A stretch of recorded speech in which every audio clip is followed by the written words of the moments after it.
자, 브랜딩을 해야 되는 세 번째 이유입니다. 세 번째 이유는 트렌드 상품을 찾는 게 훨씬 쉬워질 뿐만이 아니라 수요를 미리 읽고 대비할 수 있기 때문입니다.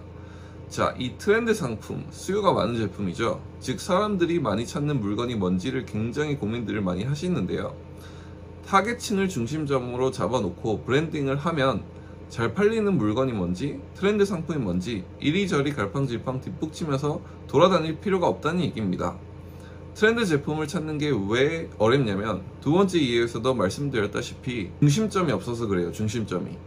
그리고 트렌드 제품을 찾는다 하더라도 100이면 100 끝물에 들어가기 때문에 재미를 보기 어렵다는 얘기입니다. 내 눈에 지금 트렌드인 게 보이면 이미 모르는 사람들이 없다는 얘기고 늦었다는 거죠. 여기서 중요한 게 뭐냐면 수요가 높아질 물건이 뭔지 최소 두세 달 전에는 예측할 수 있어야 하고 대비를 해놔야 수요가 오르는 시점에서 주워 먹을 수 있다는 얘기입니다. 어렵게 들리실 수 있지만 기본적인 원리만 이해하면 너무나도 쉽기 때문에 영상을 끝까지 보시고 나면 쉽게 이해가 되실 겁니다. 물론 중요한 것은 큰 틀에서 타겟층이 정해져 있어야 한다는 건 변함이 없습니다. 제가 많은 분들이랑 얘기를 나누다 보면 항상 말씀하시는 게 수요가 많은 제품을 하고 싶다는 겁니다. 물론 당연히 수요가 많은 제품을 해야 매출이 많이 나오겠죠. 당연히 너무나도 중요한 부분이고 이 부분을 생각 안 할 수는 없습니다. 다만 큰 맥락에서 방향을 정해 놓은 게 없다 보니까 이리저리 방황만 하다가 제대로 시작도 못 한다는 겁니다. 왜냐하면 이 세상에는 너무나도 많은 니치들이 있고 다양한 사람들이 있기 때문에 하나의 타겟층을 중심점으로 잡아놓지 않고 겉에서 값만 봐서는 트렌드 제품이 뭔지 확신을 갖기도 힘들 뿐만 아니라 지금 내 눈에 띄는 수요 높은 제품을 찾았다 하더라도 이미 끝물이거나 공급이 많아졌기 때문에 계속 뒷북만 칠 가능성이 높은 겁니다. 많은 쇼핑몰들을 보면 시즌마다 적어도 한 달 혹은 두세 달 전부터 광고를 때리고 있습니다. 여름 시즌은 6월, 7월 달인데 3월, 4월쯤에 이미 광고를 돌리고 있다는 얘기죠. 근데 여러분들이 한창 여름일 때 여름 물건 팔면 이미 늦었다는 얘기입니다. 이 부분은 다른 영상에서 좀 더 상세하게 다루겠지만 사람들의 구매 패턴이라는 게 있습니다. 충동 구매라는 건 사실 없습니다. 그렇기 때문에 시즌이 되기도 전에 미리 씨앗을 뿌려놓는 작업이 들어가고 있는 상황에서 경쟁력이 있기 힘듭니다.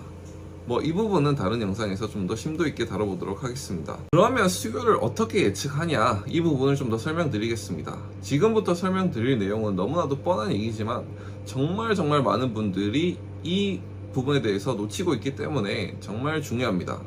이 개념에 대해서 확실한 이해 없이는 전체적인 그림을 그릴 수가 없을 뿐만 아니라 세부적으로 좁혀 나갈 수 없기 때문에 이 내용을 들으면서 전체적인 그림을 이해해보면 좋을 것 같습니다. 트렌드 제품이라는 게 뭐죠? 사람들이 많이 찾는 물건이라는 얘기죠. 이 트렌드 제품을 예측하는 방법이 뭐가 있을까요? 네, 사실 아주 간단합니다. 세상에서 무슨 일이 일어났었고 어떻게 반복되고 있는지만 보면 됩니다. 자, 엄청 거창하게 들릴지 모르지만 굉장히 간단합니다. 계속 반복되고 있는 일이 뭐가 있죠? 네, 바로 시즌입니다. 계절이죠, 계절. 봄, 여름, 가을, 겨울. 자, 무한히 반복되고 있죠. 또 그리고 뭐가 있을까요? 이벤트들입니다. 매년 어떤 이벤트들이 반복되고 있죠? 미국 시장을 예로 들어보겠습니다. 매월 이벤트들이 있지만 대표적인 거 몇 개만 들어보면 2월에 발렌타인데이가 있고 6월은 여름방학, 9월은 개학일 백투스쿨이라고 하죠. 10월은 할로윈, 11월은 땡스기빙, 그리고 블랙 프라이데이, 12월은 크리스마스. 자, 이 사이클만 정확히 알고 있어도 어떤 것들이 수요가 많아질지는 사실 안 봐도 뻔하지 않나요? 이 큰 맥락에서부터 타겟층을 중심으로 범위를 좁혀 나가면 된다는 얘기입니다. 자, 여름에 무슨 제품이 많이 팔리죠?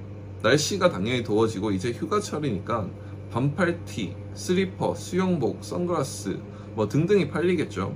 겨울엔 어때요? 날씨가 추워지니까 당연히 패딩을 찾을 거고 부츠, 또 해가 빨리 지니까 집안의 조명 등등 이런 것들이 수요가 많이 늘겠죠. 자, 그러면 이벤트를 한번 볼까요? 발렌타인데이에는 잘 나가는 제품이 연인에게 선물 줄 만한 물건들이 있을 거고, 또 집에서 데이트를 즐기려는 사람들은 홈데코 쪽 수요가 늘겠죠. 데이트에 입을 만한 옷 등 트렌드를 쉽게 읽을 수 있습니다. 자, 학교 개학 날에는 어떤 제품의 수요가 있을까요? 학교 다시 가는데 친구들 만나야 되니까 옷도 새롭게 살 거고 학용품, 가방 등등이 있겠죠. 그리고 11월에서 12월은 큰 범위로 보면 가족끼리 모이고 선물을 주는 달인 거죠. 자, 이 시즌 때는 미국에서 수요가 폭발하는 시즌이기 때문에 굳이 말할 필요도 없을 것 같습니다. 트렌드인 제품이라는 건 어떤 비밀이 숨겨져 있는 게 아니라 사실 누구나 어느 정도 예상이 가능하다는 거예요.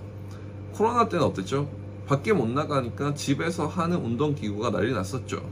저도 그때 미국에서 골프를 한참 치던 때인데 골프 연습장뿐만 아니라 필드도 다 문을 닫아서 집에서 골프 연습할 수 있는 연습기구 찾아본다고 난리도 아니었습니다. 그러니까 이 큰 틀 안에서 움직이는 트렌드를 타겟층을 중심점으로 좁혀나간다는 얘기입니다.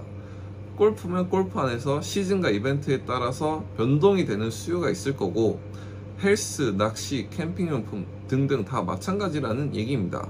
그래서 여기서 중요한 게 뭐다? 바로 타겟층을 중심으로 브랜딩이 되어 있어야 이 큰 맥락의 사이클 안에서 심도 있게 타겟층이 무엇을 필요로 하게 될지 예측이 가능하다는 겁니다.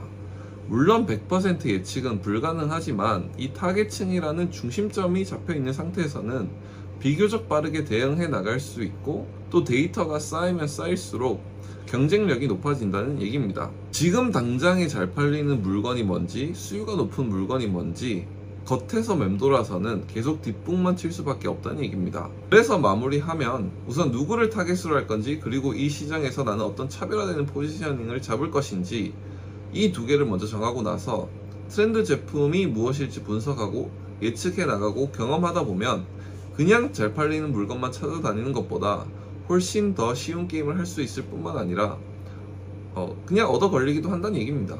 이렇게 왜 브랜딩을 해야 하는지 세 가지 이유에 대해서 말씀드려 보았습니다. 브랜딩을 해야 되는 이유 세 가지가 뭐였죠? 시간이 지남에 따라 레버리지가 되는 자산이 모이고 시간적으로 훨씬 효율적이고 전체적인 사업 운영에 대해 경험할 수 있고 또 트렌드 되는 제품을 더 쉽게 찾을 수 있다. 자, 요약하면 선택과 집중을 해야 내 한정적인 에너지를 극대화할 수 있고 시간이 지나면 지날수록 남는 게 있다는 얘기입니다. 세상에는 너무나도 다양한 선택지들이 있고 또 내가 가려는 길에 대해서 끊임없이 의문이 들 수밖에 없겠지만 결정을 내려야 하고 결정을 내렸다면 뒤를 돌아보지 말고 가야 한다는 말씀으로 오늘 마무리하겠습니다. 감사합니다.